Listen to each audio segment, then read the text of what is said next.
السلام علیکم۔ مزید ایسی اسلامک ویڈیوز اور بیانات سننے کے لیے ہمارا YouTube channel tree of Islam T V subscribe کیجیے اور بیل آئیکن پر کلک کیجیے تاکہ ہماری ہر آنے والی ویڈیو آپ تک ایزیلی پہنچ سکے۔ نماز میں وسوسے بہت آتے ہیں، کیسے بھگایا جائے؟ دیکھو، نماز میں وسوسے اگر اس طرح کے آ رہے ہیں نا، وسوسے دو طرح کے ہوتے ہیں۔ بعض لوگوں کو طہارت یعنی ناپاکی کا وسوسہ شروع ہو جاتا ہے کہ پتہ نہیں ہوا تو نہیں خارج ہوئی ہے، پیشاب کا قطرہ تو نہیں نکلا، تو اس کے بارے میں صحیح حدیث ہے کہ جب تک 100% یقین نہ ہو وضو ٹوٹنے کا، اس وقت تک یہی سمجھا جائے گا کہ وضو باقی ہے۔ اب جو وسوسے کا مریض ہے اس کو یہ شبہ ہوتا ہے پتہ نہیں مجھے 100% یقین ہو رہا ہے کہ نہیں ہو رہا ہے، تو اس کا علماء نے حل لکھا ہے کہ اگر آپ قسم اٹھا کے کہہ سکیں نا، کوئی اس وقت پوچھے کہ بھئی آپ کی ہوا خارج ہوئی ہے یا پیشاب کا قطرہ نکلا ہے، تو آپ قسم اٹھا کے بولیں اللہ کی قسم ہوا خارج ہوئی ہے، تو یہ اس کی علامت ہے آپ کو 100% یقین ہے۔ یعنی اگر آپ قسم اٹھا سکتے ہو تو کہا جائے گا کہ وضو ٹوٹا ہے۔ لیکن جو وہمی ہے نا، وہ کہے گا پتہ نہیں میں قسم اٹھا سکتا ہوں کہ نہیں اٹھا سکتا، یہ بھی ہوتا ہے۔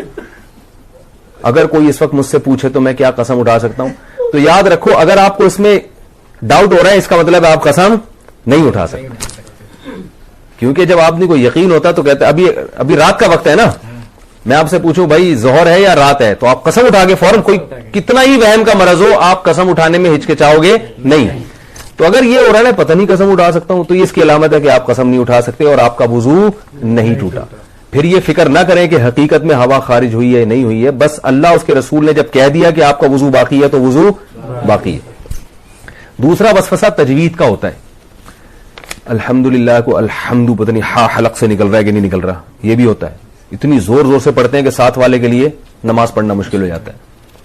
تو ایسے وسوسے کے مریض کو چاہیے بس جلدی سے پڑھ لیا کرے۔ کسی نے بڑا اچھا ملفوظ بھیجا حضرت ڈاکٹر عبدالحی رحمۃ اللہ علیہ کا، کہ ان کے پاس ایک شخص آیا اور کہنے لگا میرے تو سجدے ہی بیکار ہیں، میری تو نماز ہی بیکار ہے، نماز میں دل ہی نہیں لگتا اور وسوسے آتے ہیں اور پتہ نہیں کہاں توجہ ہوتی ہے، ایسی نماز کا کیا فائدہ، ایسے سجدوں کا کیا فائدہ؟ انہوں نے کہا یہ جو تم عجیب سی اور عجیب سے سجدے کر رہے ہو جس میں تمہیں وسوسے آ رہے ہیں، کیا یہ سجدہ مجھے کر سکتے ہو ایسا سجدہ؟ انہوں نے کہا نہیں یہ تو نہیں کر سکتا۔ کتنی کیا پیاری دلیل دی۔ انہوں نے کہا اس کا مطلب ہے کہ یہ وہی سجدہ ہے جو صرف کس کے سامنے ہوگا؟ اللہ کے سامنے۔ اس کا مطلب یہ قبول ہو رہا ہے، تبھی یہ کسی اور کے سامنے نہیں ہو سکتا۔ تو وہم کے مریض کو چاہیے بھائی، اسی طرح جن لوگوں کا نماز میں دل نہیں لگتا، خیالات آ رہے ہیں، بھائی ہے تو نماز نا، یہی خیالات والی نماز آپ کسی اور کے سامنے کھڑے ہو کر کبھی نہیں پڑھو گے، یہ اللہ ہی کے لیے۔ تو یہ اس سے میں نے یہ سنا، مجھے اتنا فائدہ ہوا، میں نے کہا دیکھو یار کتنی حوصلے کی بات کر لی انہوں نے۔ بھائی ٹوٹی پھوٹی لنگڑی لولی نماز ہے تو اللہ کے لیے نا، باقی ظاہر ہے دن بھر محنت مزدوری کریں گے تو خیالات تو آئیں گے۔ خیال تو ایسی چیز ہے جتنا بھگاؤ اور آئے گا۔ وہ لطیفہ سنا ہے کتے والا؟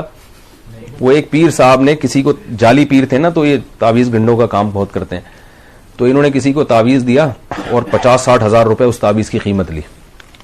اس دیہاتی کو کہا کہ یہ تعویذ ہے 50-60 ہزار روپے کا ہے، اور اب ان کو پتا تھا اثر ورثہ تو کچھ ہوگا نہیں، تو پیسے یہ مانگنے آ جائے گا، تو انہوں نے اس گنوار کو، دیہاتی کو کہا یہ تعویذ جب اثر کرے گا، جب گھر میں جب تم داخل ہونا اس تعویذ کو لے کے، تو کالے کتے کا تصور دماغ میں نہیں ہونا چاہیے۔ اب آپ بتاؤ کون گھر میں داخل ہوتا ہے تو کالے کتے کا تصور ہوتا ہے؟ کسی کے بھی نہیں ہوتا۔ انہوں نے بولا جب گھر میں جاؤ گے تو کالا کتا نہیں ہونا چاہیے۔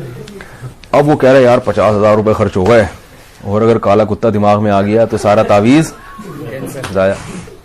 اب وہ بار بار کہہ رہے یار یہ کالا کتا نکلے کسی طریقے سے، چھٹک رہا ہے یوں کر کے کالا کتا، وہ جتنا نکالو گے اتنا ہی دماغ میں آ رہا ہے۔ اب گھر کی دہلیز پہ پہنچ گیا تو یوں کر کے کتا نکال رہا ہے، اور آ بھی کالا ہی رہا ہے۔ پہلے کمبخت ایک تو آ بھی کتا رہا ہے اور اوپر سے کالا ہی آ رہا ہے۔ بھائی 3 دن تک یہ کرتا رہا ہے، گھر میں داخل نہیں ہو رہا، بچوں کو باہر نکال دیا، کھانا ادھر ہی دو مجھے، جب کتا نکلے گا تو گھر میں داخل ہوگا میں۔ لیکن کتے نے تو اور گھسنا تھا، بالآخر یہی ہوا کہ گھر میں گیا تو ذہن میں کتا تھا۔ بعد میں آیا وہ اپنے جعلی پیر سے کہنے لگا یہ اثر ہی نہیں، انہوں نے کہا میں دیکھا مجھے تو پتہ چل جاتا ہے تمہارے ذہن میں کتا تھا، اور عقیدت ہوگی کہ ایک تو ان کو پتہ بھی چل گیا۔ تو وسوسہ ایسی چیز ہے جتنا نکالو گے اتنا ہی آئے گا۔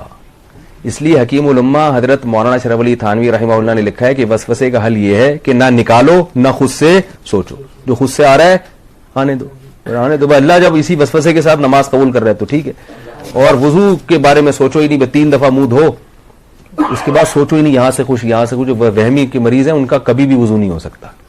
ان کو آپ تالاب میں ڈبو کے نکالیں گے نا 6 دفعہ پھر بھی نہیں ہوگا ان کا وضو. تو یہ بہت بڑی بیماری ہے. اس لیے جو ہے یہ وہم ایسی بیماری ہے کہ ڈاکٹروں جو نفسیاتی ڈاکٹر ہوتے ہیں نا ان کو بھی بیماری ہو جاتی ہے. یہ وہمیوں کا علاج کرتے کرتے جو سائیکیٹرک ہوتے ہیں نا, یہ بھی ہوائی بات نہیں ہے, یہ بھی تحقیق کے بعد بتا رہا ہوں کہ یہ جو سائیکیٹرک ہوتے ہیں نا جو نفسیاتی علاج کرتے ہیں کچھ دنوں کے بعد ان کو اپنا علاج بھی کروانا پڑتا ہے. یہ حقیقت ہے. آپ کسی ڈاکٹر سے پوچھ لیں, کسی اپنے سے بڑے ڈاکٹر کے پاس بیٹھے ہوں گے اگر مجھے یہ ہو رہا ہے, ٹھیک ہے نا, کیونکہ ہر وقت ان کے پاس ایسے مریض آ رہے ہیں جو الٹی باتیں کر رہے ہیں, تو تھوڑے دن میں یہ بھی الٹے سوچنا شروع ہو جاتا ہے. کوئی نارمل بندہ ہی نہیں آتا ان کے پاس. تبھی میں وہمیوں سے بہت ڈرتا ہوں. کسی کو طلاق کا وہم ہو گیا, کسی کو جناب طہارت کا وہم ہو گیا, تو زیادہ فون آتے ہیں, پھر میں اس کو وہمیوں کی لسٹ میں ڈالتا ہوں. میں کہ بھائی تو پاگل ہے, ہم کو تو نہیں پاگل بنانا, تو ہم بھی یہی سوچنا شروع کر دیں. میں 2-4 دفعہ اب نہیں بتاؤں گا مسئلہ. تو وہ کیا ہوا تھا, وہ اسی طرح ایک بندہ کیا, اس کو وہم ہو گیا تھا کہ میں بندر ہوں. تو وہ ڈاکٹر صاحب کے پاس گیا, ڈاکٹر صاحب مجھے وہم ہے کہ میں بندر ہوں. ڈاکٹر نے کہا پنکھے سے نیچے اتر کے تو بات کروں گا نا بھائی میں. تو وہ ایک اور ہے نا کہ ایک ڈاکٹر ایک تھا ایک آدمی, اس کو 1 کے 2 نظر آتے تھے. ڈاکٹر کے پاس گیا کہ مجھے 1 کے 2 نظر آتے ہیں, کوئی علاج بتائیں. ڈاکٹر نے کہا آپ تینوں کو یہ بیماری ہے کیا؟ آپ تینوں آدمی کو یہ بیماری. تو بعض دفعہ ڈاکٹر خود اس میں مبتلا ہوتا ہے. تو وہم کا علاج خود ہی کر سکتے ہیں بھائی.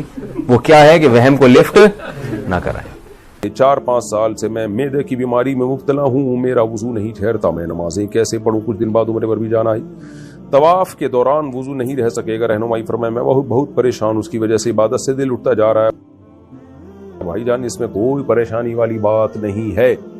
اگر مسلسل گیس کا مسئلہ ہے, نماز آپ گیس روک کے پڑھ ہی نہیں سکتے, کنٹینیو گیس خارج ہوتی ہے, تو پھر حدیث میں اس کا حل موجود ہے. نبی صلی اللہ علیہ وسلم نے ایسے معذور لوگوں کے لیے فرمایا کہ وہ ایک وضو کریں, اس سے اس ٹائم میں جتنی چاہے نمازیں پڑھیں, طواف بھی کر سکتے ہیں اس میں, اور پھر اگلے جب دوسری نماز کا وقت آئے تو پھر دوبارہ وضو کر لیں. تو دن میں آپ 5 دفعہ کم از کم لازمی وضو کریں ہر نماز کے لیے. لیکن اگر آپ وضو کر کے نماز پڑھ سکتے ہیں وضو توڑے بغیر, تو پھر آپ پر وضو کرنا لازم ہوگا.